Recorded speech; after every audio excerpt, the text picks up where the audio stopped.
Gosh, it's been so long since I last recorded anything. No, I know my own intro. Hello, fellow heroes. I'm Action Smacchan, the two-in-one hero made up of a virus from the 70s and a guy who likes to play things. And I am here with the illustrious Blue Infinity. Blue, go ahead and tell the people who you are.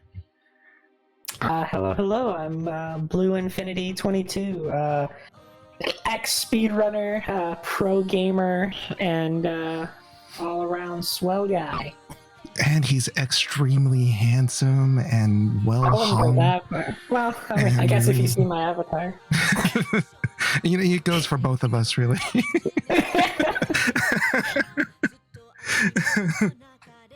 But yeah, everybody, welcome to the very first podcast. I haven't really come up with a name for it. I just kind of decided I want to go produce a podcast because I thought that's what the cool kids did. And I wanted to be a cool kid. And it's been a pretty long while since I even recorded a dang old thing. So we're just kind of crossing our fingers, hoping that technology works and hitting record. But yeah, this is supposed to be a video game podcast. It's going to be on our video game channel, Pixel Smacchan, with all the 10 subscribers. Man, we're going to make maybe even one more out of you. I call them subscribe. But yeah, since it's a video game podcast, let's go ahead and open it up, Blue, with what have you been playing lately, man? For me, actually, like when I was thinking about it, it's actually a lot of like classic stuff, but with like through like a more modern lens. Like some of them being like, so N64 speedruns have become popular again since the addition of like the N64 arcade on the Switch. Competitive Pokemon, people have been going back to Gen 3 and 4. Yeah. Why 3 and 4 specifically? That's before a lot of like the power creep and the generational mechanics, like starting with Gen 6 for Mega Evolution, then Z moves, then Dynamax, and then Terrestrialize, where in Gen 3 specifically, power is not as intense. Like there's no choice specs for any of those items yet. No big boy mode. Yeah, there's no like close combat or 120 base power Draco Meteors, and it's before the special split. So Gen 3 has a lot more like base mechanics, and you can only do like even Gen 2 lately has been coming back. Oh, and that's really interesting. It really is. It really is old school, but right now. And then randomizers are becoming bigger than ever with like Archipelago, where multiple different games interacting and with items. It seems like a lot of. I don't know if it's like people just like not really enjoying a lot of like what's been coming out lately, and they're just like going back to what's familiar. Or like what exactly it is, but yeah, like just lately it seems like there's a big like classic resurgence for games lately. That's really interesting because I don't talk to people at all, so I have no idea what people are. I'm kind of like inside of a computer. I live inside a computer. All I ever do is talk to the other viruses. They don't talk much. They don't even game that much. They're kind of lame. They only play the games that I have on Steam. Once you double click our executables, your whole computer shuts down, so it doesn't really let the games play. Yeah. Like you'll be surprised at how much RAM this girl takes. I'm surprised I could record anything, to be honest. But yeah. Well, what about yourself? Let's see here. I've actually kind of been going hard on a bunch of JRPGs, and it's kind of been like an ongoing thing for me. I've just been playing a whole bunch of JRPGs, and by like a thing that's been going on for me, it's been lasting like 30 years. So I was like, well, I'm glad you asked. If you want to see what I'm playing, just subscribe to the second channel where I post. Yeah, basically. So basically, if you haven't been watching, you jerk. I watched every single one, almost every single one. I believe you. But no, let's see here. Pretty recently, I did beat Blue Reflection Second Light. And I loved it absolutely. And it was funny because like I loved the first game, the first Blue Reflection that I played like a year ago. And it kind of got hit by like the same snag. I like felt kind of depressed afterwards. Like, I don't know what to do myself. I don't know what to play. Why am I not playing? And then like, but I already had like the sequel by then. But I'm like, but I don't want to start it yet because I'm not over it. I'm not over the first game yet. And it really took like a full year before I was like, you know what, maybe it is time. But yeah, I played that, and then life wasn't the same. I did also finally beat Loop 8. I did an episode of Loop 8 when it first came out. You could still watch that on the main channel. I never moved it. Still there. Interesting game. I'm pretty sure I couldn't understand why people criticized it as much as they did when it first came out. I literally just Googled it, and the very first result is Loop 8 that bad? It is in a way kind of an art house game, but it's also like Marvelous? Yeah, Marvelous Entertainment. What? Yeah, it's an interesting game. I'd say try it out if you're able to get it on the cheap. But it's a gorgeous game. Games? I want to say yeah, but if you were to ask me like what they were at the top of my head. Yeah, no, I was just gonna like kind of ask how similar is it to their other games, like if you might know. Let's see here, hold on. I have Google Sensei, Marvelous Games. Marvelous Senran and Kagura and stuff. Oh yeah. I haven't actually played that much Senran Kagura. Hold on.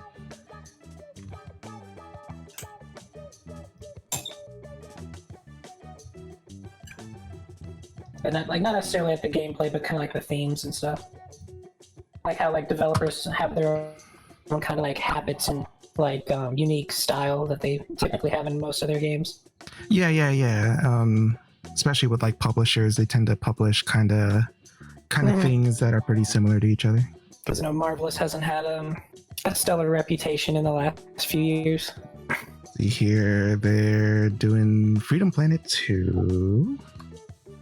I have not played the first Freedom Planet, but I do remember it like back in like the Wii U days. I do have Sakuna. They did Sakuna. But Sakuna, from like the hour that I played it, that was pretty nice. It's like a farming sim, but also like a side-scrolling platformer kind of hack and slash thing. See here, they have some Corpse Party. Love Corpse Party. Been a fan of that Corpse Party. Yeah, I think that one's still going strong. I think a new one just recently got announced. Yeah, I might be wrong. It might be like that. Yeah, they did. They I think released a trailer for like Corpse Party 2.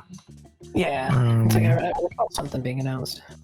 Yeah, I think it's like a port, or Corpse Party is kind of a weird game with its installments. Truth be told, I guess that kind of ties back to like that original of like classics in the current day with all the remakes, remasters, and re-releases and ports. Yeah, but yeah, bringing it back to Loop 8. It's actually, I think it's like a really gorgeous looking game. Yeah, the box art alone is enough to actually like pull me in if I were to like walk by and see this on the shelf. Yeah. Like the mixture of 2D and 3D, I think looks really good. Especially in the actual cutscenes. Like I kind of have to like look at it pretty hard to like distinguish like the 3D elements with the 2D ones, and the 2D ones are really well polished. And they like reduce kind of like the animation frames into 3D models, so that it's kind of moving like at the same animation frame rate as the 2D stuff. So it looks really good, and the dub is really good, I think. But the problem is like the writing's weird. And by I've seen a lot of games suffering from that lately. Like it's a visual novel, right? Yeah. But it's barely written. Yeah, like it's. I guess this is like a completely other topic that I guess we could touch on later when it comes to like, because that is really a a pattern that I've seen a lot lately is that writing for like a lot of games that have been coming out is just the thing that single-handedly kills it for people. Like just one example, like recently that went viral is the Sea of Stars. Like the writing for that game, like single-handedly killed it for a lot of people. Like Really? the gameplay, yeah, they'll say like the gameplay's great, the visual's gorgeous, the soundtrack's fantastic, but the writing is so like bad that it just kills it for them. Like they just can't enjoy the game or they don't want to go back through it again. Oh. Yeah, like and it's a lot of people have been releasing like those video essays on it as well, like something like 2 hours long, where they're like, look, I'm not just pulling this out of nowhere, I'm gonna go detail by detail and I will show you one by one what I mean.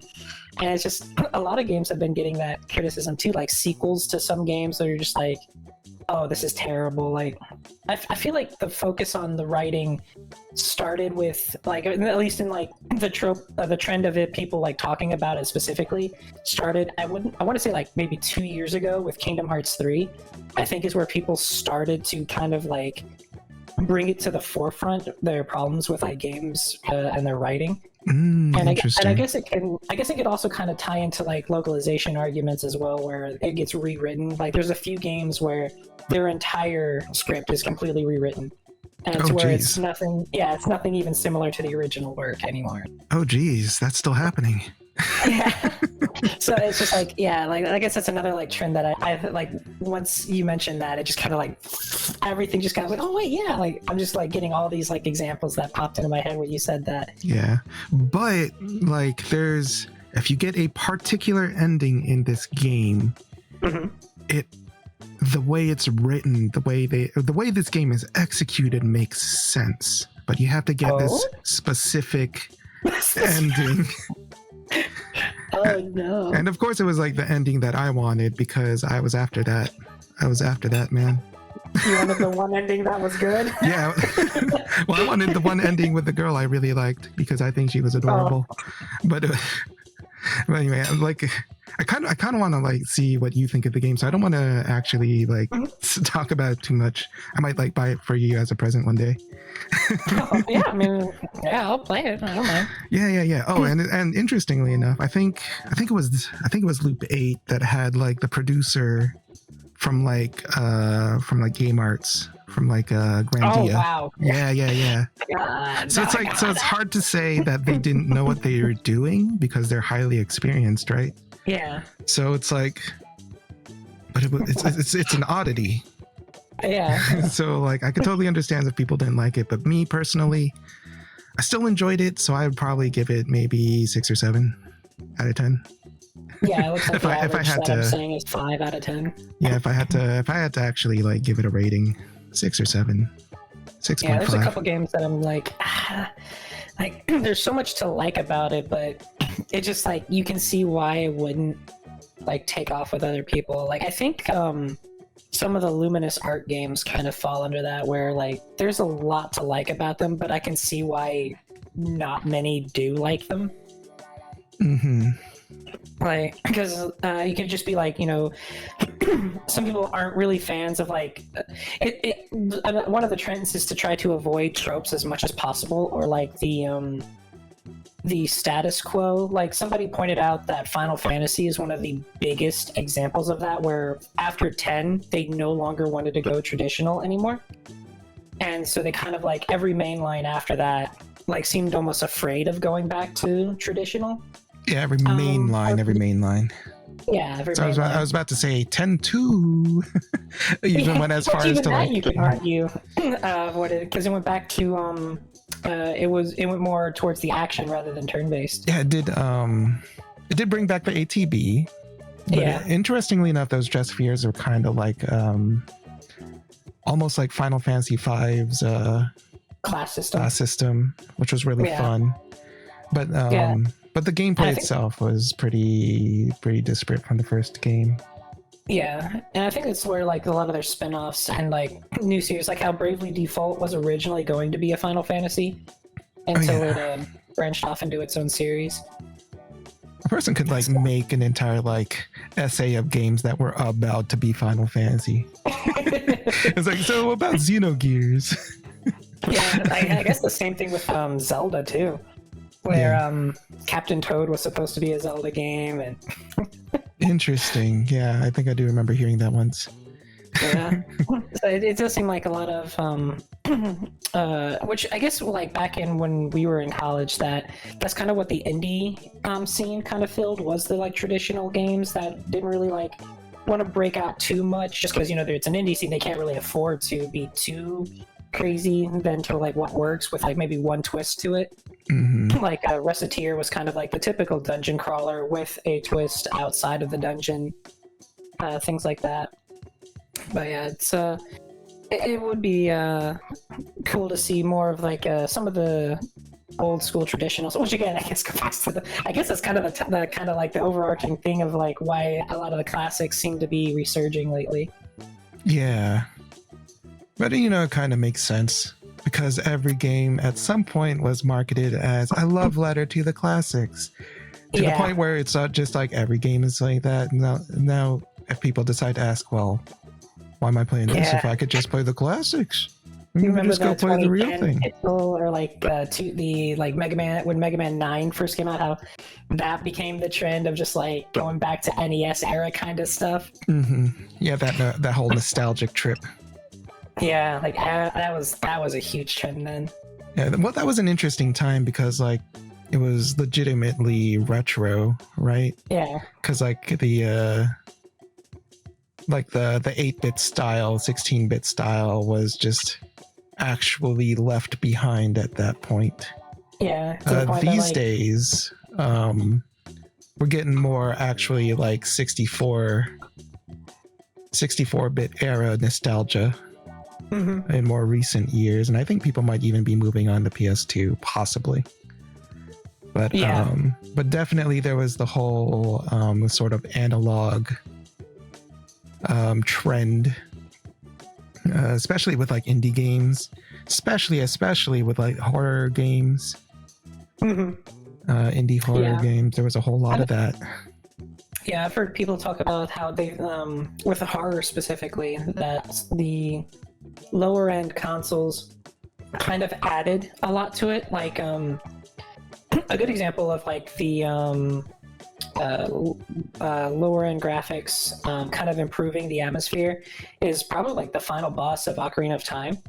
Like if you see it in the original Nintendo 64, comparing it to like the remakes or HD texture packs, like the harder to see, lower poly, more like they kind of darken his top half a lot more, added quite a bit to it versus like the really goofiness that it actually looks like when people would like brighten it up or give it HD or the remakes, because he's still a pig at the end of the day. Yeah, he's just a big porker. Yeah, but in the 64, when like all you see is his yellow eyes looking down at you, towering over you, and you can't even like, you can barely even make out, and then the only time you see it is for like maybe a half second when the lightning strikes. So it was really like really creative, and I think a lot of horror games kind of followed that too, where to the point where I think like the newer Resident Evils kind of obscure things a lot more. Like the protagonist's face is never shown for Resident Evil Village. And they use that for like some of the ending and plot. So yeah, just lots of topics that kind of like veer up as mentioning stuff. Yeah. Really interesting. And like kind of having like the limitations of the 64 does, especially for like horror and big scarier things like, Ganon at the Ocarina of Time, it does kind of force a more like rigid character design because of the polygons. Whereas if we go into like the 3DS version or any later upscaled versions, it's automatically actually rounded more, right? Which in character design kind of philosophy, just having things more rounded makes them look friendlier, and in this case probably less scary, goofy even, to go with it. To go with your terms. Yeah, so I could totally see where you're going with that. That totally makes sense. But yeah, Loop 8 was the last thing that I beat after Blue Reflection. And I've kind of just been trying to turn on games. I've been buying a bunch of games. Like I've been buying like stacks of stuff. I mean, it's the sale season, right? I know, it sucks. Golden Week, summer. It sucks. They want to take all my money, and I've just been going like, okay. I don't even know what I'm buying. I just see it's a pack. What is this? It looks like a deal. But I haven't been beating anything else. But yeah, that's what I've been playing lately.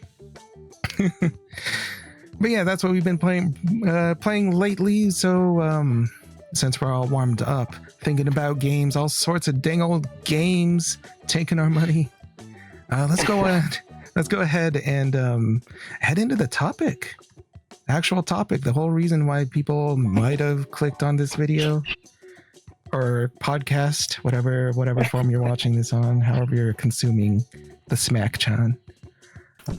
So to introduce, when thinking about the classics in gaming, we think of titles that shaped the industry and defined genres for games to come.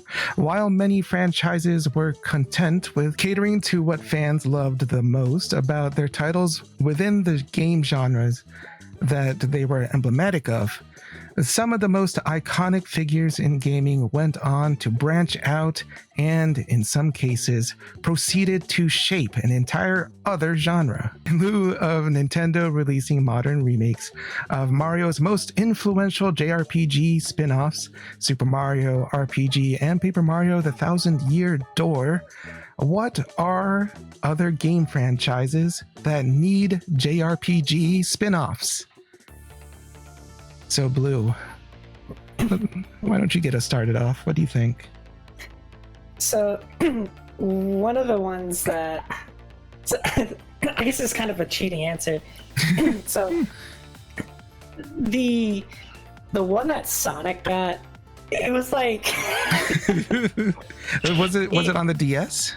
Yeah, it was on the DS. And, like, it's one of those games where I would basically describe it kind of like Loot Bait, how you did, where there was a lot to like about it. Like, the way people talk about it nowadays, they kind of forgot what the game actually was. The discussions lately have been about what it would have become, because it was supposed to be a trilogy. Okay. Before the legal issues. And so I wouldn't mind seeing a proper, like, 'cause it's not a very good game. I want to see Sonic RPG, but good. Yeah, like I beat it. I almost 100% it. Like, there's no doubt. I don't regret playing it, but it definitely was. It felt very safe. Like they didn't want to go too far with it because like obviously it was BioWare. They made like Mass Effect, and when you get to do an iconic character like Sonic, a lot of people get kind of nervous to go too far with it until like they've got their feet. So I'm sure a second one would have been a lot better, but like. All of the fights were very monotonous. The RPG mechanics were very light. The maps were not very interesting, and the plot was very, very bare bones, like the barest of bones. So I wouldn't mind seeing because like when I think RPGs, it again goes to the writing where you're there for the story. Like there's a lot of really poor gameplay RPGs that. The story was just phenomenal. The characters you still talk about. Oh, absolutely. Yeah, so like I'd like to see it play with that a bit because there's a lot in the Sonic universe to do that with. Like, just look at the fan fictions alone. Like that shows just how much is there. Like, don't look at too much of the fan fiction. Don't look at too much of the fan fiction. Look at some of them. Make sure you have some proper filtering on that. But like, there's a lot there with like. Because like even to the point where they will retcon things because there's so much to it. Like what Blaze originally was Sonic, but in a parallel dimension.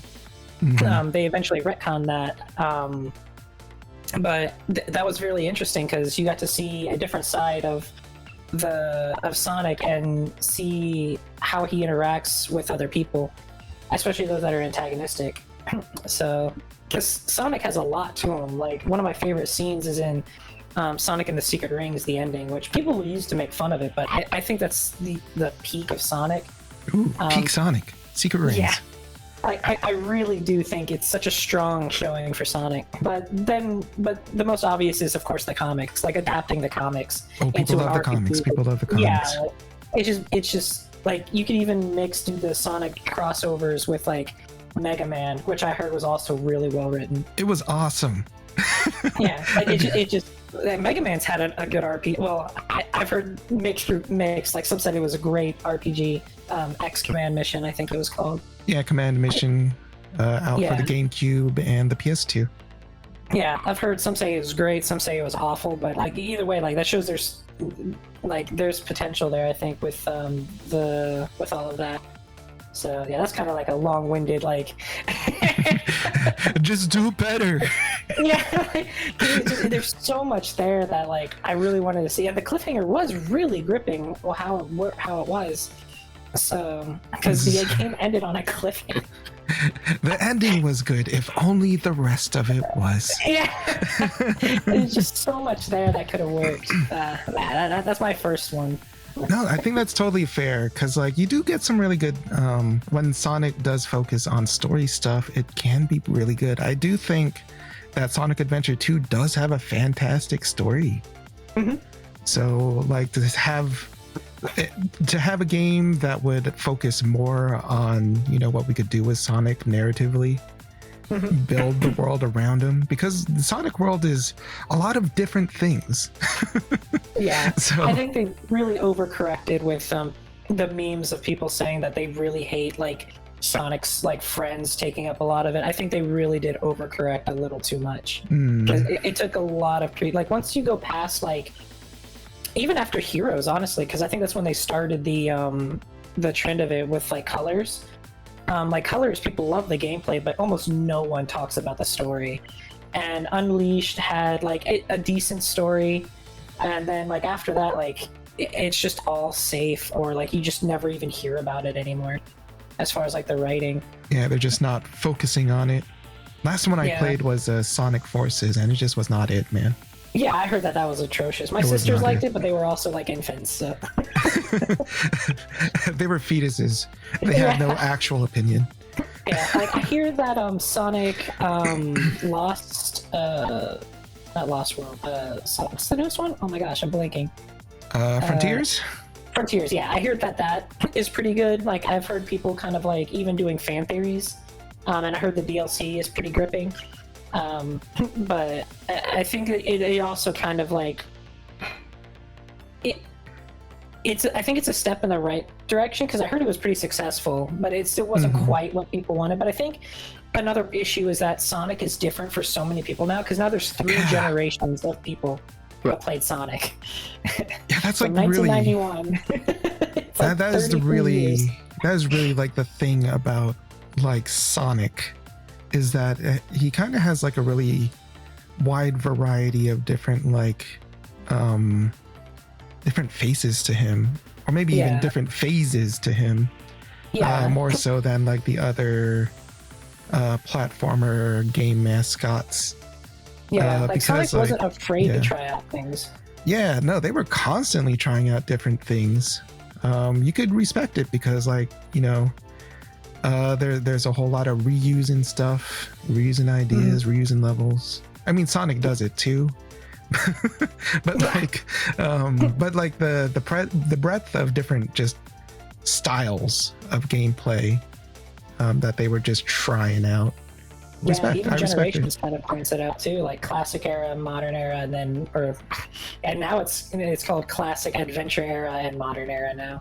Because like the boost gameplay, people like enjoy, but some wish it kind of went back to the adventure way of doing things, where like, because like it's another trope though, where like video essays that do like how does Sonic Adventures stack up today? And usually like the gimmick of their video is that they'll spend like 30 minutes on Sonic Store and be like, yeah, this game is, you know, really fun. And it's like, I think it stands up real well. And then it's like, yeah, you guys see the timer. Yeah, there's the rest of the game now. It's like, now we're going to play Big the Cat. Now we're going to play Amy Rose. Now we're going to play Knuckles. And yeah, like, I think that Adventure 2 really did kind of hammered down, and even Heroes to an extent, which was just a rush to. I think that might be also another thing that really hurt Sonic is this: all of their big releases that flopped were rush developments. Yeah, like even Sonic Adventure 2 was like half the team of Sonic Adventure 1 with half the time, and then like Heroes was rushed, and like they suddenly had to do 3 versions that they weren't expecting, and that's why the PS2 version is so atrocious. Yeah, Sonic 06, like Sonic Unleashed, the Wii one was made after they cut the team. Sonic and the Secret Rings happened because they cut the 06 team in half because they realized that 06 couldn't go on the Wii, but they wanted all 3 consoles to get a Sonic game.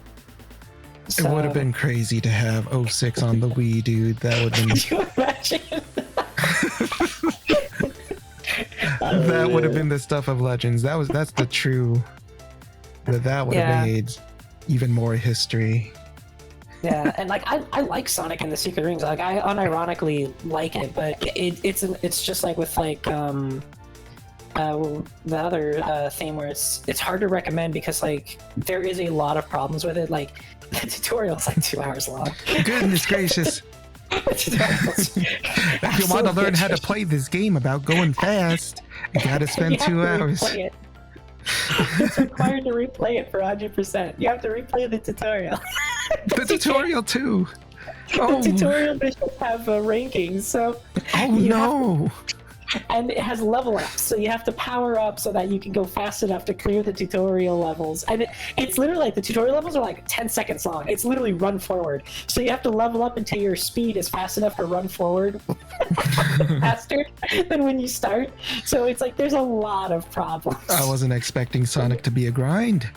Yeah, but what's crazy is like once you do get all the abilities, because it's an on-rails runner, once you get all the abilities and your level ups, it is so much fun. Like it's so fast, it's very easy to control because it's like, yeah, people hate the waggle, but once you get used to it, like you're in full control. Like it's on a dime. And, it's not the waggle that sucks, it's you that sucks. Gosh. You know, you joke, but we'll talk about Sonic Freeriders another time. I have a lot to say. I am a hot take machine, like Sonic and the Sonic takes, man. The Sonic take. This is the Sonic Hot Takes podcast. It is such a shame because there's so much to like about like Sonic, and I think it might be one of those instances where all of the creators of Sonic are gone now. Like they don't really work on it anymore. They don't talk about this anymore. Yeah. And I think it's similar to actually a lot of franchises are kind of going that way. Like even Mario, like starting with New Super Mario Bros. 2, even Nintendo realized like, hey, like eventually we're going to have to hand this off to other people. Oh, so no, that's true. That's true. Yeah. Yeah. So they did the whole Mario courses thing for New Super Mario Bros. 2, where that and Wii U were made by the new team, and Odyssey I think was also created by those people, which is why it's so radically different and new and fresh. Yeah, is that when Yoshiaki Koizumi started taking the helm for Mario? Yeah.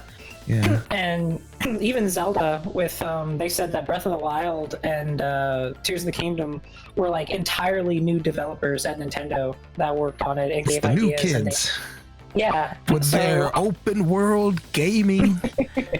and they just like had a little bit of oversight. And so I think Sonic really needs to kind of go through that, because I think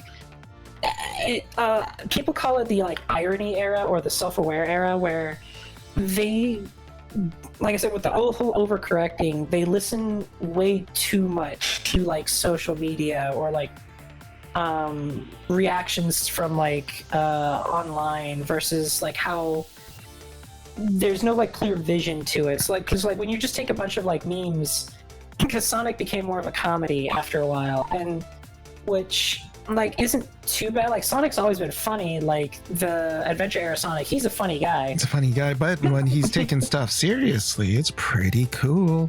Yeah, it does the whole like So that happened. They do that so much in Sonic. So that happened. Give me a chili dog. See, they could even do that. Like the other storybook game, Sonic and the Black Knights, he falls out of a portal with 2 chili dogs. Oh yeah, he does have the chili dogs.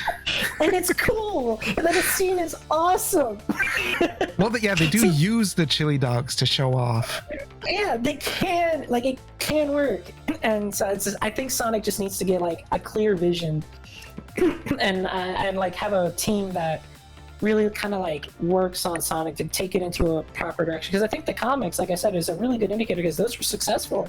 Like people love them. Like people have entire like channels dedicated to them, archives and like storylines, and like the games have started to reference the comics too. Like I heard that the comics writer actually worked on Sonic Frontiers. Ooh, cool.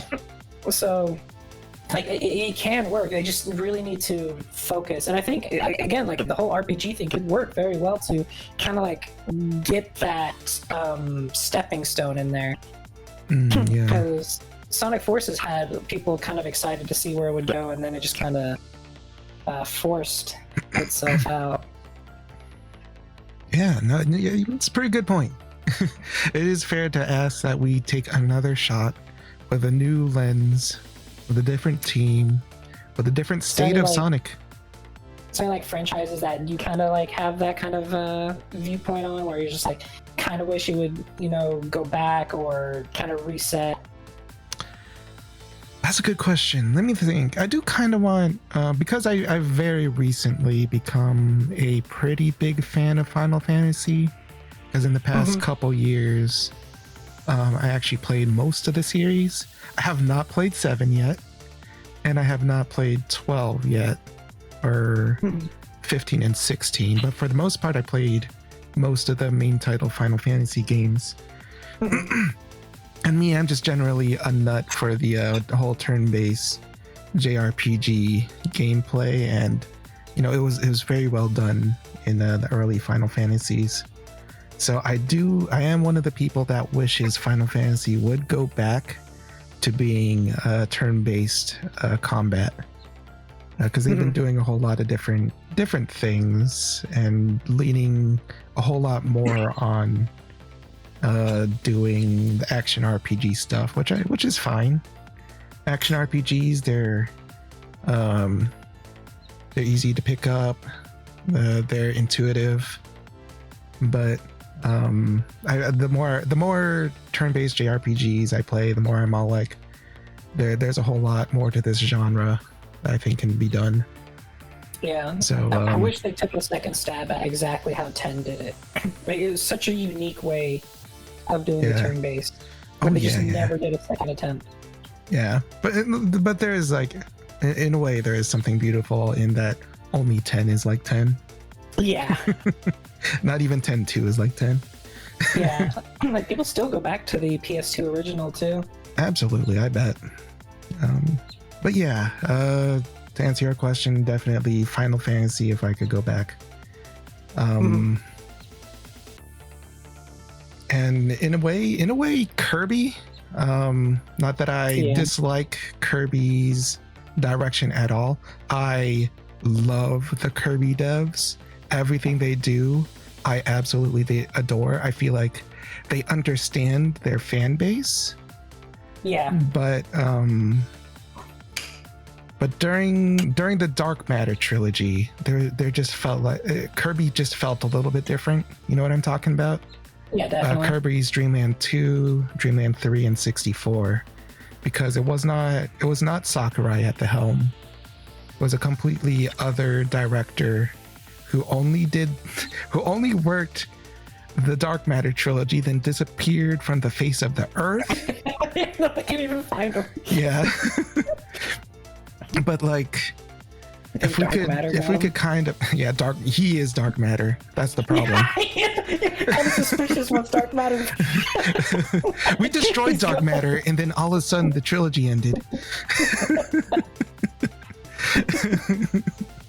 But yeah, if they wanted to like channel and go back to like bringing back like the friends, you know what I mean? Bringing back Rick Kine as not think just that like would, a second player, but as like mounts.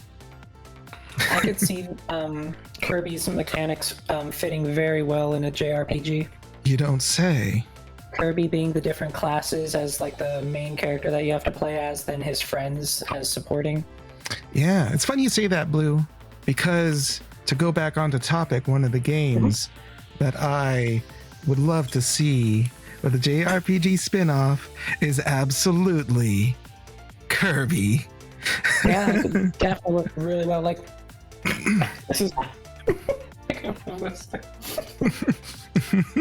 It could be like. It could be like Persona. Kirby Sona. Where Kirby's what? like, so like so in Persona, like the Instead of modern becoming Persona- friends with people, he eats No, them. no. I mean the battle system. Oh, okay.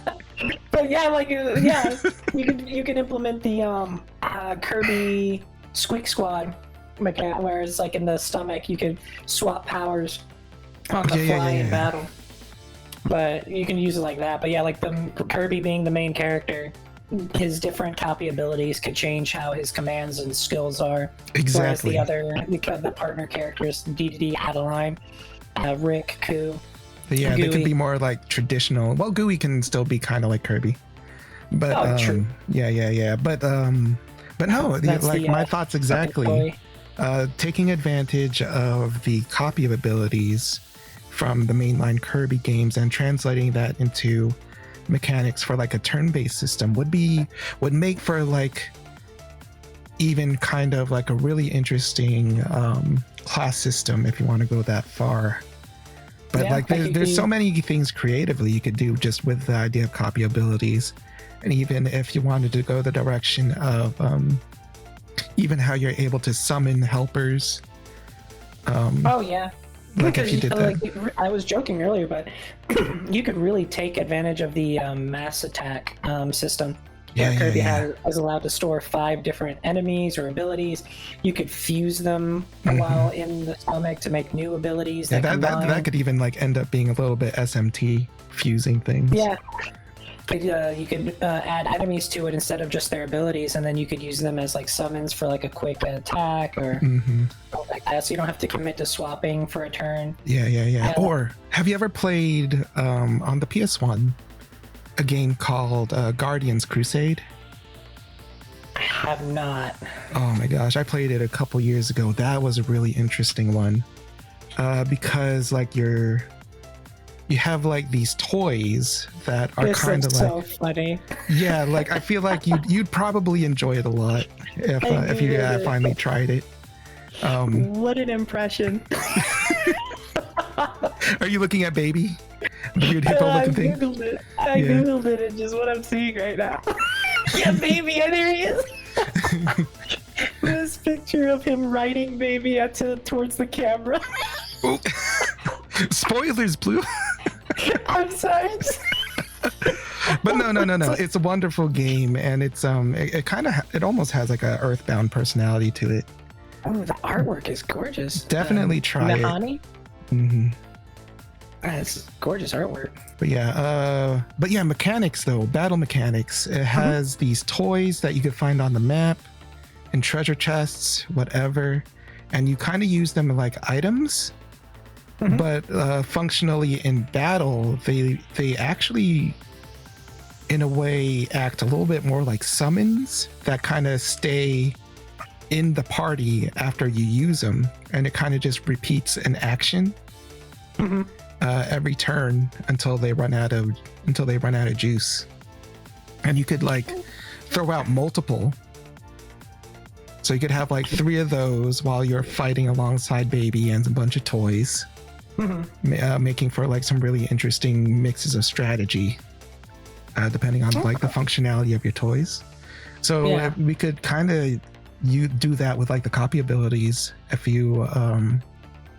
you're summoning helpers, they could like repeatedly do like a certain attack or like healing ability or magic spell every turn until they like run out of juice. Yeah, another gameplay style like that the looking at this for some reason made me think of is and this would actually probably help them with like dev time if they ever did want to do it, because there's so many of the Kirby games that could already work for this. Is like Tales of Symphonia or some of the older 2D ones, because they already have like Kirby Clash, Kirby Battle, Kirby you're right. what's like 2D, like, and even kind of like Kirby 64 in a way. They just have that way they could still use a lot of the mechanics that they already have, because some of the most popular things with Kirby has been the arena in like every 2D Kirby game. Oh, without a doubt.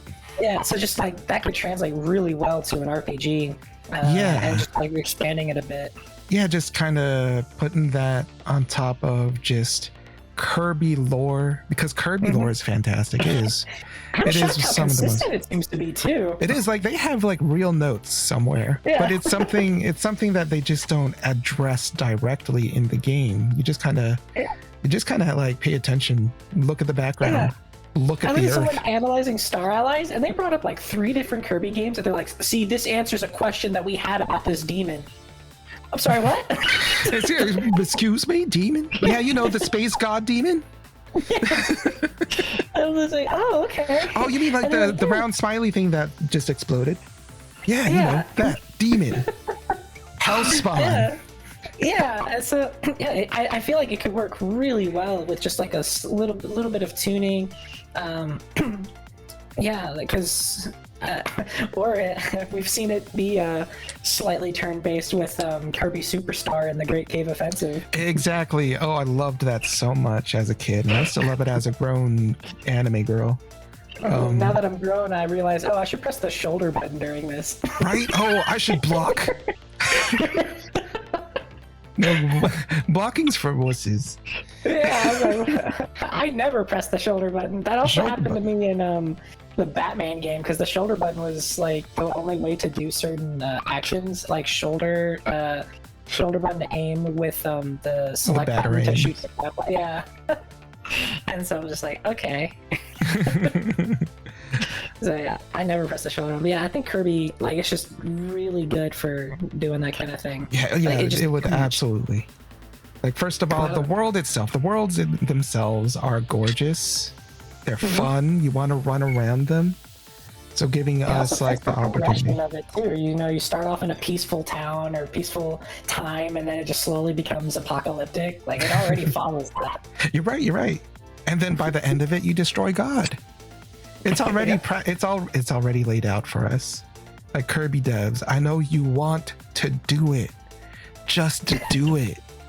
You will get my money. I will pay up to $70. I will pay that Sony price for Kirby. Don't do that. But don't actually though. But just know that I would. It's a trust exercise. Yeah. But don't actually though. Don't actually. Please. $50 is good though. But yeah, definitely Kirby on my end. Do you have another one, Blue? I had one a minute ago.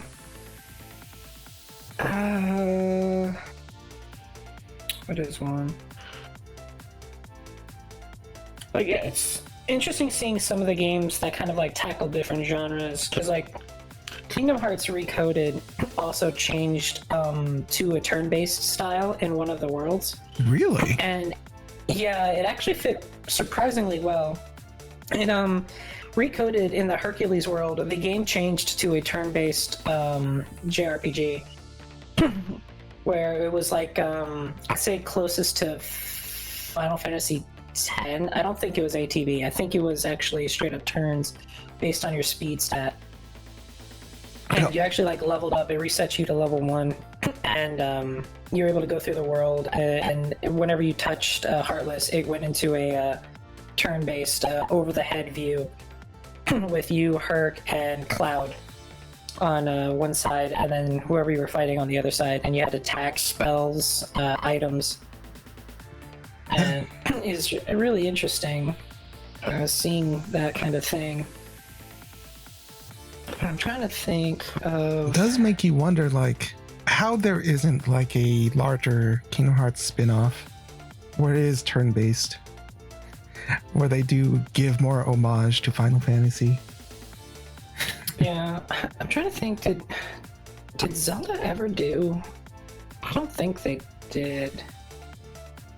Yeah, like if you don't already kind of count Zelda as a JRPG, like some people do. Mostly I don't. Yeah, I was like, yeah, some people do. I just don't agree with those people. Yeah, I disagree heavily. It's like if you really want to make people mad, talk about the genre of Smash Brothers. Ah, jeez. Ah, jeez. Oh, jeez, man. Come on. Oh, come on. It's been 20 years. Oh, God, it's been 20 I think Zelda would also lend itself pretty well, because I know there's all the whole, like, the canceled spin-off where it was a Final Fantasy Tactics game. But yeah, I think that world would lend itself pretty well. Just like with the amount of like mechanics that it can do, like they even did a third-person shooter with Zelda before they've done an RPG. Oh yeah, they did the crossbow training. Yeah, and it was so successful that like they actually were going to make a full game, but the Wii was already ending its lifespan, so they didn't. They're like, but we have the Wii U coming.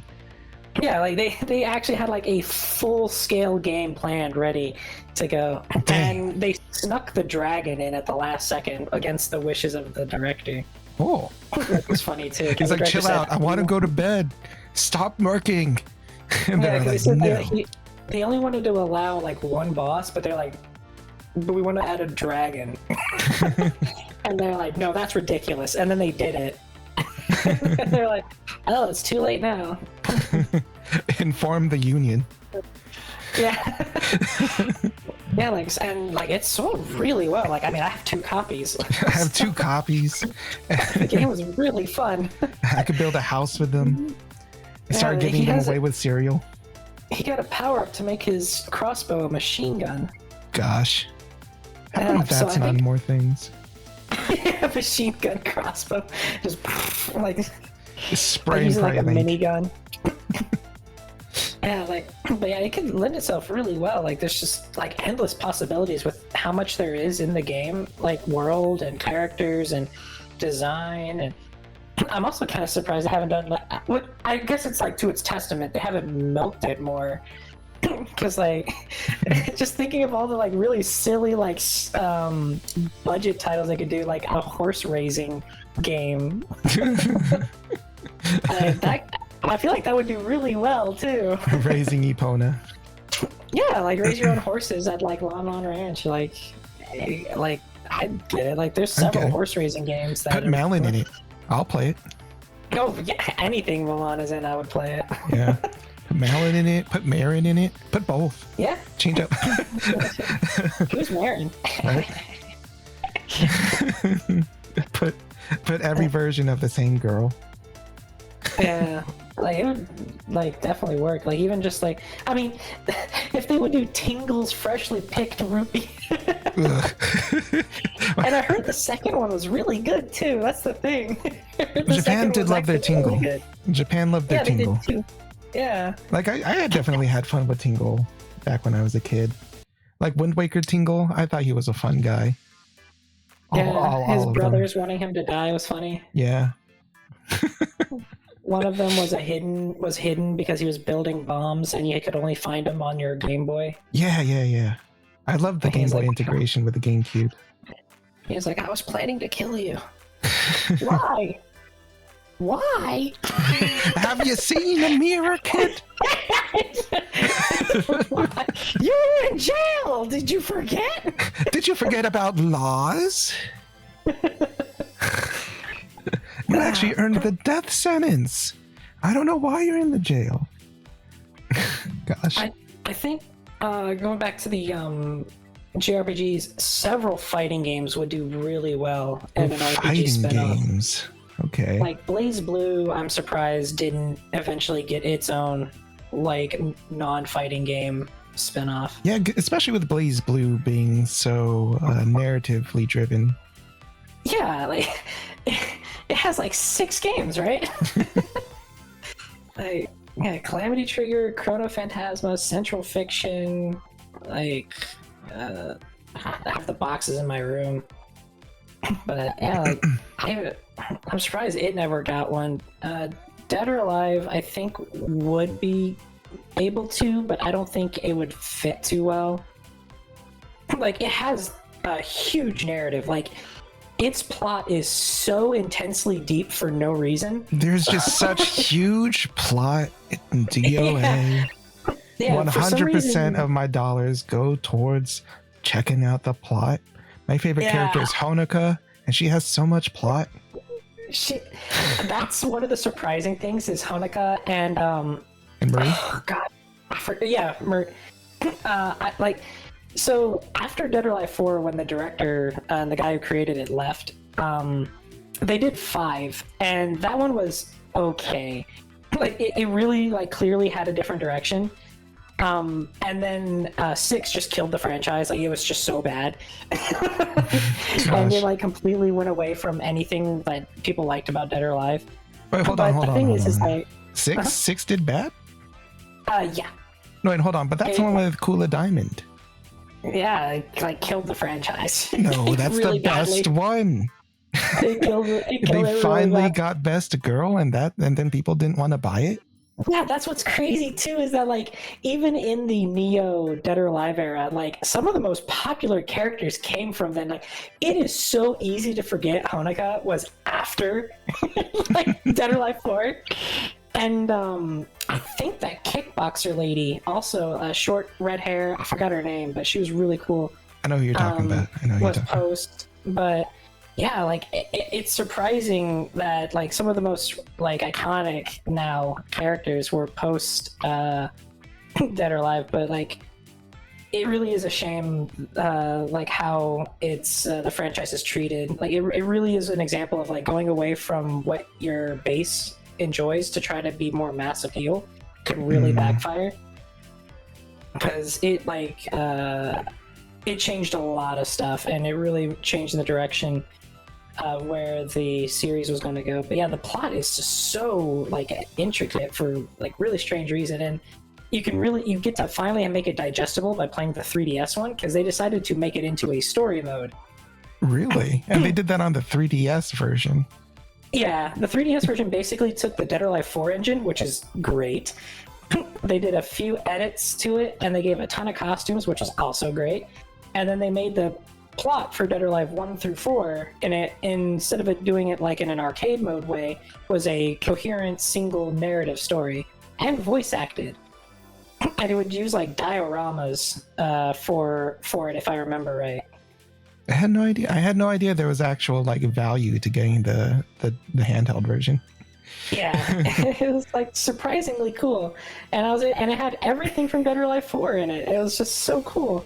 And then yeah, they made it a coherent story. They kind of ruined the tag team mechanic, because again, it was Neo Dead or Alive era, but still, like I was very happy with my purchase. Like, I got all that plot, all that juicy plot. Yeah, and like it made Dead or Alive 5 a lot easier to follow too, because Dead or Alive story was very hard to like track, because I mean most fighting games were like that, where you had to play arcade mode for all of them to kind of piece it together, which is kind of like where the idea of like a lot of these fighting games would work really well as a JRPG. Like I'd love to see Phantom Breaker get like a turn-based RPG. Ooh, that should be interesting, because Phantom Breaker comes from a visual novel studio, right? I think so, yeah. Yeah, generally they do a bunch of visual novels. So if they Which is another genre that would fit really well with yeah. JRPG. Absolutely. Even though for some reason visual novels tend to like dipping into fighting games, and I don't understand why, but I never really thought about I also don't want them to stop. Yeah. even the fan work, I guess like fan works, it's pretty easy to do a fighter versus like, you know, RPG for that kind of thing. Because like thinking of like all the fan projects like Toho fighting games. Well, the Toho fighting games are actually official. Those are Team like Shanghai Ls. Ones. Yeah. Yeah. But like yeah. But EFZ. And, like, type wild for Pokemon. Like, yeah, just a lot of them lend themselves really well. But yeah, like a lot of the visual. I want to see a Clannad JRPG. I mean, if EFZ had DLC, man, they would absolutely have added Clannad. That would have been so fantastic. That game is still $60. Goodness. It's but like, rollback, the fans gave it rollback, man. I'm like, come on. Yeah, a lot of them would work really well. But yeah. Did you have any others on your list?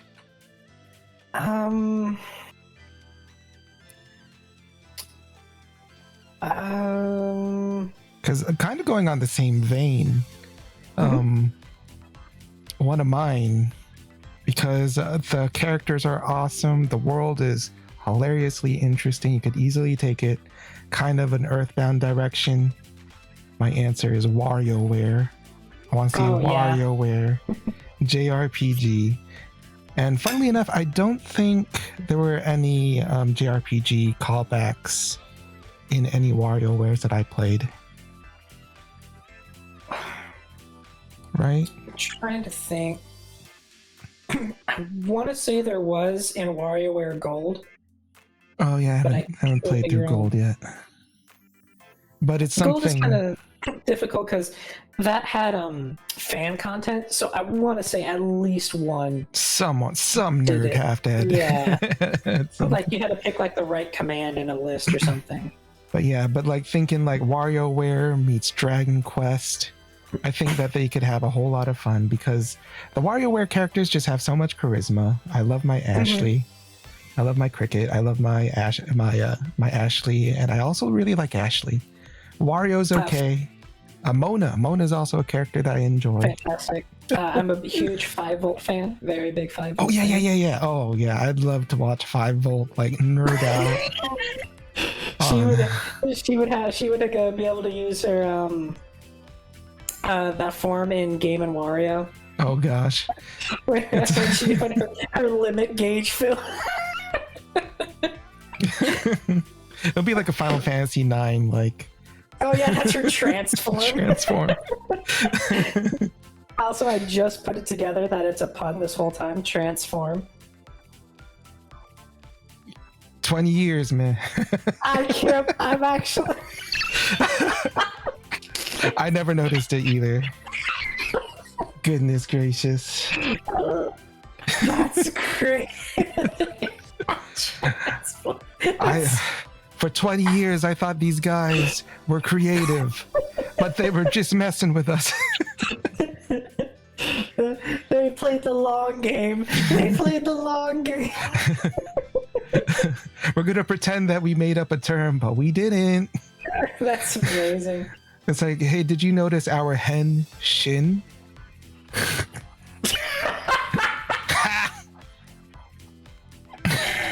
Oh god, that's right.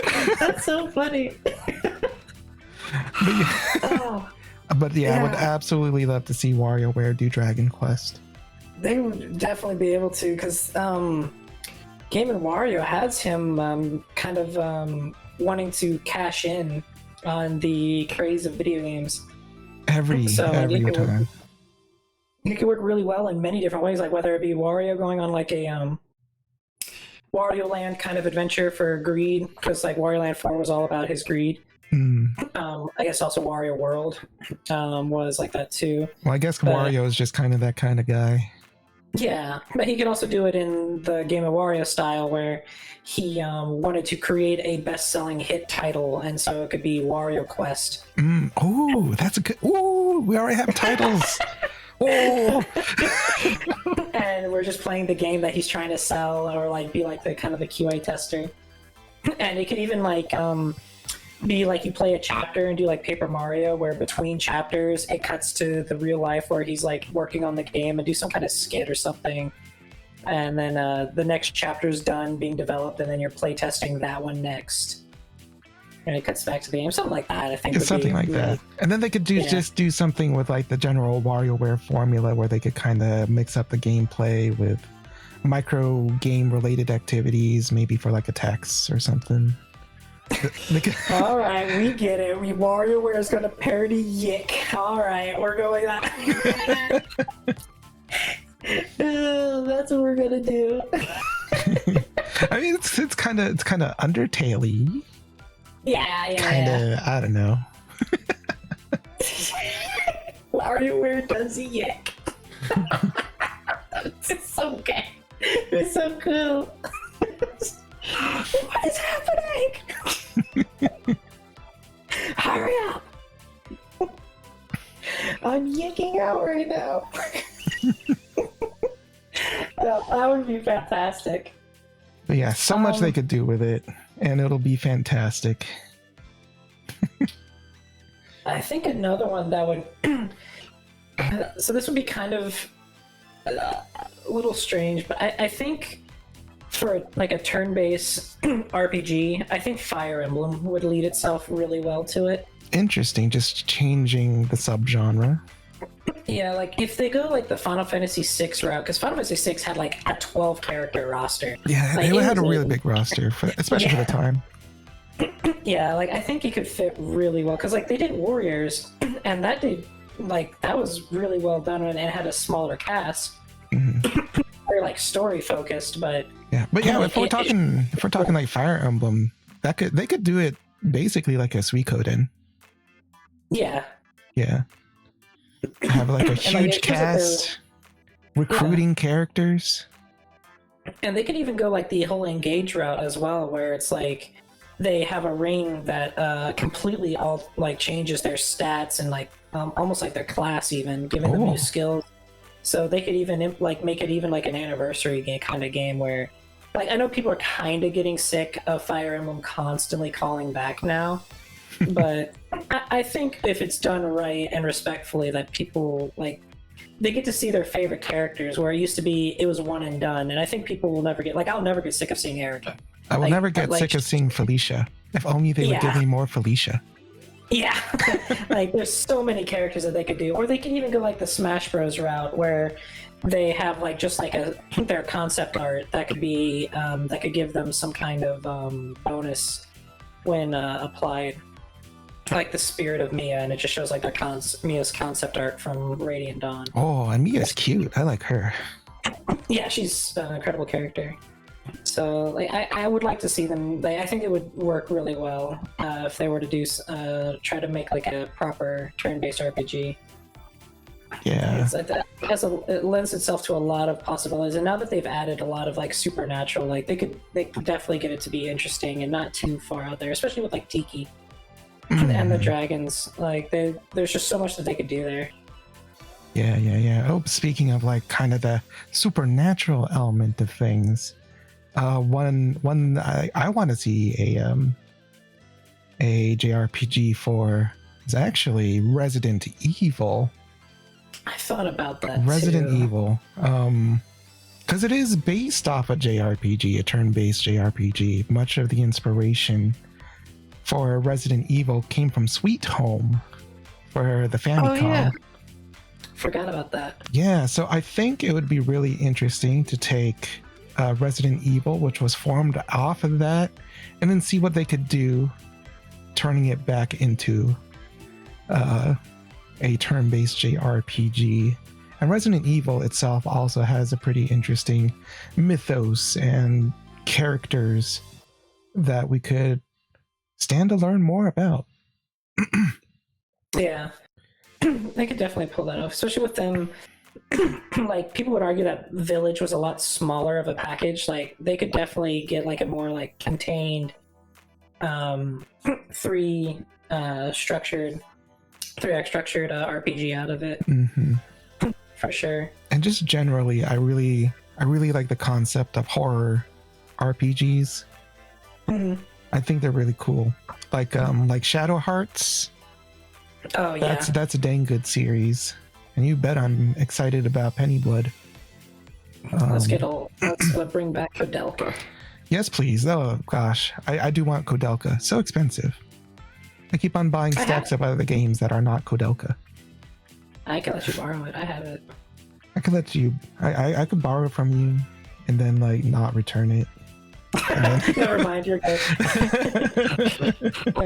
Because like I was surprised. So when I first saw Kodelka, because of it's probably there's a YouTuber that's been really big, Modular. He did a video on it, and I'm watching it. I was like, man, this looks so familiar. Like it's like I've seen it like in the corner of my room.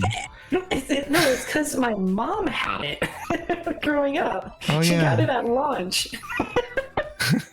And I had no, like, I see the discs in there, but I would never play it because I'm like, I don't like horror games, and so I would never. I don't feel like shitting myself right now. Yeah, but Kodelka, her render's head is on it, so like I would always see it whenever I would go to Legend of Dragoon or Legend of Mana, Final Fantasy 8, 9. Like I would always have to go past Kodelka. I would always have to stare her directly in the eyes and say no, no, Kodelka. I'm not playing with you. And so like I recently was Mom had the book recently, and I was looking through. I was like, oh my gosh, that's right, my phone has Kodelka. I never remembered. Yeah, like horror RPGs could definitely. It's also a lot more accessible for people who aren't fans of horror because they tend to be less jump scary. So those who aren't as into the horror genre, it's a lot more accessible, like as an entry point. Because like I'm terrible with horror games. Like anything horror related, even horror like chapters in RPGs, I'm not very good with. But they're a lot more accessible, like the Ghost Ship in Chrono Cross, the Ghost Ship in Grandia, the Ghost Ship. Basically, just anytime there's a boat and some dead people. The Ghost Ship in Wind Waker. Persona Q also had a horror section that. Oh, I thought you were about to say Persona Q also had a ghost ship. No, it had a ghost school and it had a horror school and a horror hospital. Now, all of those things definitely nightmare fuel, especially ghost schools. Oh my gosh, man! Yeah, and it would have the those Japanese dolls. Giggling, and you would see like their eyes glowing yellow in the distance. Stop laughing at me, I'm Johnny Bosch. Yeah, and if you ran into one, it was like a super boss. Because it was the gameplay of Etrian Odyssey, and there was a bloody note that said "Do not run in the halls." And the reason for that is because running is so fast that if you ran into one, it would activate a super boss, and gosh. You would see this little Japanese doll, and then like coming from the floor in this like darkness, you just see a giant version with their mouth gaping open and another one coming. And I'm just like, like it's very unsettling, and it's dark, and I never do well with horror stuff, but I was able to get through it because in the RPG genre, it's not as much jump scares as much as it's the theming. It's the theming. So, it's the actual building of tension. Yeah. So I think the horror RPGs have a very good place, I think, for a lot of people. Yeah. And again, I think that horror games are particularly good at creating a mythos, telling a story. And I think that is something, pretty complementary to the JRPG genre. Yeah, because like Supernatural, you have to have a setting to really, because it can feel really out of place with Supernatural, because it can very easily lean onto the ass pull or like Deus Ex, or if like your magic system's not very defined, it raises questions more than it like complements. And so like the horror genre, there's an expectation. And people are willing to accept a lot with the horror genre, like demons, gods, magic, even when it's like starting off in like more grounded, realistic, like even Kodelka, where it introduced demons. Like it's people are more willing to accept things that they normally wouldn't in other genres, and I think that combining horror with JRPG really is like that perfect like match made in heaven kind of blend. Yeah, no, I totally agree. I guess Shin Megami Tensei kind of fits that. Is that Shin Megami Tensei? Yeah, I feel like that kind of fits that. Yeah, it does. It does have a gloomier atmosphere.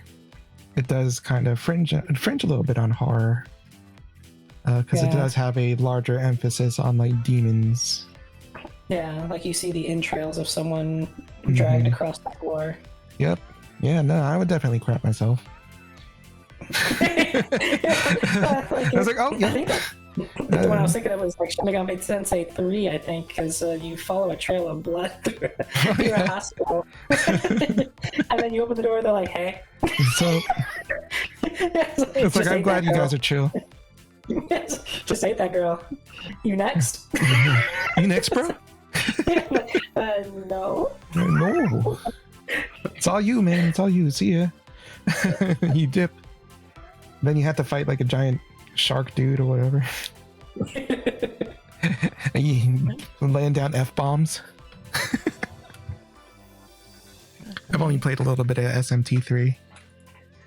It's I would say it's one of the hardest Shin Megami Tensei games in the whole series. And from what I can tell, Shin Megami Tensei is itself just a pretty hard series. Yeah, it's a lot easier nowadays than it was back then. Back then, there were so many like you go into one basic encounter and they just cast instant death and you die and you lose like 40 minutes of progress. There's literally nothing you could do. Oof. They do that all the time, but it's one of those where you go in with that expectation, so it's still rage inducing, but you knew what you were in for. Yeah, you knew how you were going to hurt yourself today. Yeah, and nowadays it's like it's not even that kind of thing doesn't happen. The save point is 5 minutes away. It's just right there, man. Just walk back. Yeah, and they don't do the instant kill stuff as much anymore either. Like Persona Q kind of made it a mechanic again, and they actually made it one where you could take advantage of. To the point where you could cast instant death on the whole like 10 enemy mob and it work. And you get full experience and everything. Like, it was really cool. I was like, I stuck to that for a while. I was like, oh, this is good, because the fights become so incredibly hard that you're just like, why bother? Just instant kill them. But they can do it to you, so it becomes like a race to see who instant kills each other first. Yeah, like it's all like just one hit. Yeah, Atlas games, they used to be really intense. Oh yeah, those were definitely like some of the hardest JRPGs. Like you knew you're in for like a difficult time. Also, if you wait too long, this game's about to be expensive, so buy it like now. Yeah. That's how Atlas was back then. Definitely a reputation. I feel like Atlas is kind of similar to Square with how they kind of like changed quite a bit compared to how they used to. Yeah, well, Atlas, started to get more widespread attention because back then Atlas was like, just like if you knew it, the cool kids. If you're a cool kid, you know about it. If you're not a cool kid, you're probably playing Call of Duty or something. Yeah, definitely. That would be an interesting JRPG, Call of Duty. Call of Duty, I wouldn't play it, but you know what? If I were a JRPG, I'd consider. Like I could say like I was like, all right, sir. So Hitler's over there. We got to travel across the ocean to get there. We're going on an adventure. We're going on an adventure, and then all of a sudden, Hitler is God. Yeah, I mean they did that in Shin Megami Tensei. He was the final boss. It's already there. Call of Duty cross Shin Megami Tensei. That was a good crossover. Sinner and Kagura wouldn't be too bad of one either. You know what? Now that you bring it up, it's like, how did it not happen? Yeah, like I looked at it. Like, I have the art book here, and I was looking. I was like, wait a minminute. Hold on. Yeah, they haven't had one. Yeah. This has never been in an RPG form. Yeah, they've done arena hack and slash, side-scrolling, beat 'em up. music game, pinball, dating sim, but they haven't had a shooting game, but they haven't had a JRPG. Gosh, when we put it like that, it might even just be on the way. No, sadly. I wish, though. I wish. I need that plot. Yeah. Yeah. I'm trying to think if there's any other that pop into my mind. I guess one that I think... No, I don't think it would be too successful, but it would be interesting to see would be Star Fox. Star Fox, interesting. That would be interesting. I don't think it would be successful, but I feel like with the people who are invested in that series and like kind of keep tabs on like the story, the plot, the rivalries, the background information, like I feel like there'd be so much for them to enjoy in a JRPG that like with like actual like effort put into it, that it would fill, especially with like all the machines, all the different vehicles. Oh yeah, and like if you were able to like customize those to travel on the map or something. Yeah, like there's so much there that you could really make, like you could even make like a Xenoblade kind of RPG with it. Ooh, even get to the point of like traveling the map with your R-Wing. Yeah, flying around. Like I could really see a Star Fox game like with a good JRPG dev. That's interesting. And maybe even if you decide to be all like, hey, Monolith, yeah, get this for me, you might be able to do it. And you know what? Star Fox does have pretty fun characters. And then of course there's also like the parody kind of RPGs like have like Goof Troop. What?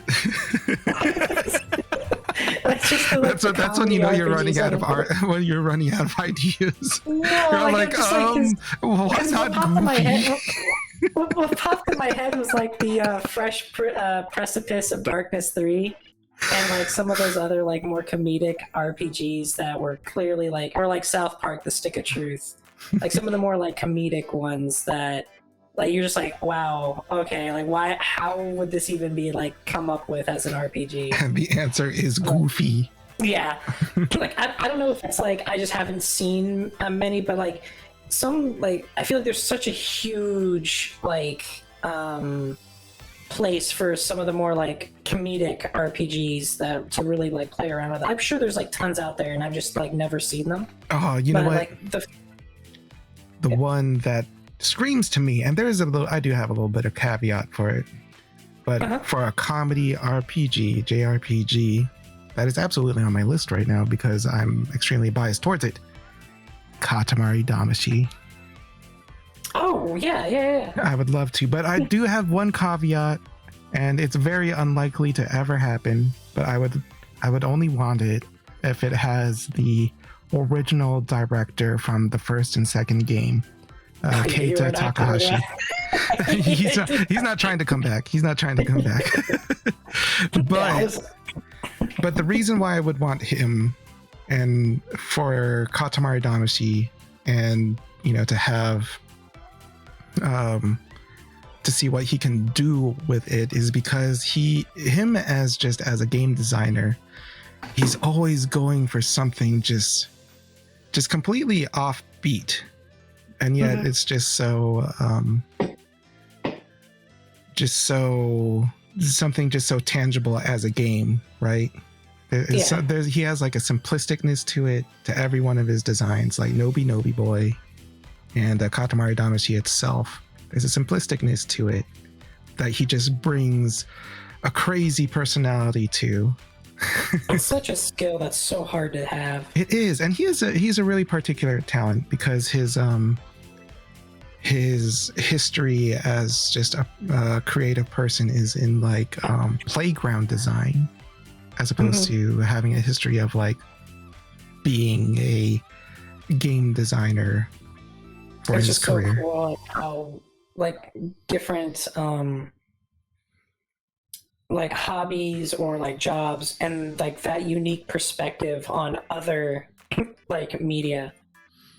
Because Yeah. like I feel like you hear that kind of thing a lot with the early games of like game devs and artists, just like hearing where they like even Pokemon, like the Ken, he also had like like similar like background of like just outside of the work that he does. So I was just hearing like bringing those unique perspectives to create something just completely unique and timeless. Yeah. So I would want him, Keita, Keita Takahashi, just to see what he might be able to do with like a Dragon Quest sort of frame, to see where he might be able to take it, to see where he could kind of make it its own thing for Katamari, but also it's Katamari Damacy. Honestly, if he just like without Katamari Damacy decided he's gonna go make a JRPG, I would just be curious to see what the heck that is about to be on its own. But Katamari Damacy, one of my favorite game franchises, just ever, with the first and second game just being, among my favorite games. Yeah. So I would love to see what a comedic JRPG at Katamari Damacy would give us. We would not be able to even fathom. Without a doubt, like we can't. End of the game, we would be like, "What?" Like we can't even imagine what it could be, and if it were in front of us, we would not be able to even comprehend what we are looking at. The back of the box would just be like, "Bro, just play it." Just play it. It'll just be an enlarged picture of the King of the Cosmos' junk, and it'll just say, "Just play it." And then we don't even know how we're gonna show. Like we tried putting pen to paper, it's just not happening. Like it's not gonna happen. Yeah. Go on. All right. The last kind of like out there thing that I thought of when thinking of like a JRPG, but this kind of off the wall. I think it would be very interesting of like the gameplay of Legend of Dragoon, but for the Power Rangers franchise. No, that would work. That would work. Having the like the transformations. The transformation, the extension for the combos for martial arts, different moves. Like I think that it would fit pretty good. If like executed in a, like even if it's just like almost copy paste like the I think it's called extensions. I might be mind blanking. But yeah, with those mechanics, and then having the Dragoon form being like the transformations, like I think it would work really well. Or even with like Kamen Rider, like doesn't necessarily have to be Power Rangers, but like any of that kind of genre, I think would fit really good. Oh, absolutely. Oh man, that very is interactive, flashy. That is another thing that makes me recommend Blue Reflection, Second Light, because you do get the transformations mid-battle. Because it's a magical girls game, and in case you're not familiar, you're magical girls, and in the first game they didn't really have the transformations as like a mechanic. You just kind of transform before battle, and that's how they battle. But in the second game, Second Light, they actually have transformations as more of a different form within the battle. Yeah, that's really cool. It always feels good too when you. When you get it, you get the power-ups. A lot of the Power Rangers games back in the day was typically it would be at like preset spots as well that they would transform. Like the first half of the stage is in human, then once you get to the end of that, then they transform. So like having it mid-battle is really cool. I think didn't Beautiful Joe also do that mid? You started off human, or did he immediately transform? I think no. You start as human, then you transform eventually, I think, but you could also lose it, I think. Yeah, okay. It's been a very long time. I haven't Beautiful Joe in a very long time. That's what I was like, let me ask you. Yeah. Can't Yeah, quite that was remember. because Sinner and Kagura also had you transform in mid-battle. Like, you had to build up the meter and then you transform. Gosh, I feel like this whole transformation conversation can actually just be a topic in itself. Now that we keep on going off on the tangent, but yeah. Definitely would fit, I think, for a fun RPG. It's a very off-the-wall idea, but it's something I thought about, and like the more like I did like kind of stew on it, I feel like there's something there, but it could just be completely absurd. No, I'd love to see like a Power Rangers JRPG or even a Super Sentai JRPG, because I do know my Super Sentais a little bit better. Love to see. Again, also can tie into like the popular comics that are still going today. Oh yeah, like I think it's IDW that has them. Yeah, people like the Mighty Morphin comics. I think they were pretty good. So I'm told. But yeah, now we're going completely off topic. But any other games, Blue? Nothing that pops in my head, I guess, unless you want to like. It just goes back to kind of repeating stuff. Like Tekken would do pretty good. Yeah, Tekken. I'd love to have Xiao Yu. That's a general statement. It doesn't have anything to do with. Speaking of off topic. Speaking of off topic, just put Ling Xiao Yu on my face. But anyway, I think that means that we're pretty good to close up. Blue, do you have anything you want to plug? No, nothing really. Just my like I stream on Twitch, Blue Infinity 22, and have a YouTube that I upload very rarely, but it's there. It's there. I'm subscribed.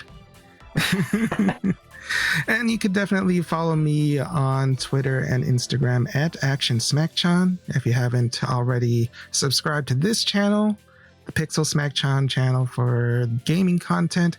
You could also subscribe to the Action Smacchan main channel, where I mostly talk about tokusatsu these days if I'm around. But yeah, Blue, it's been fantastic talking to you, and I can't wait to do it again. And to all the viewers that joined us for this conversation, thank you so much for joining us. And we will see you in the next Smacchan Pact adventure.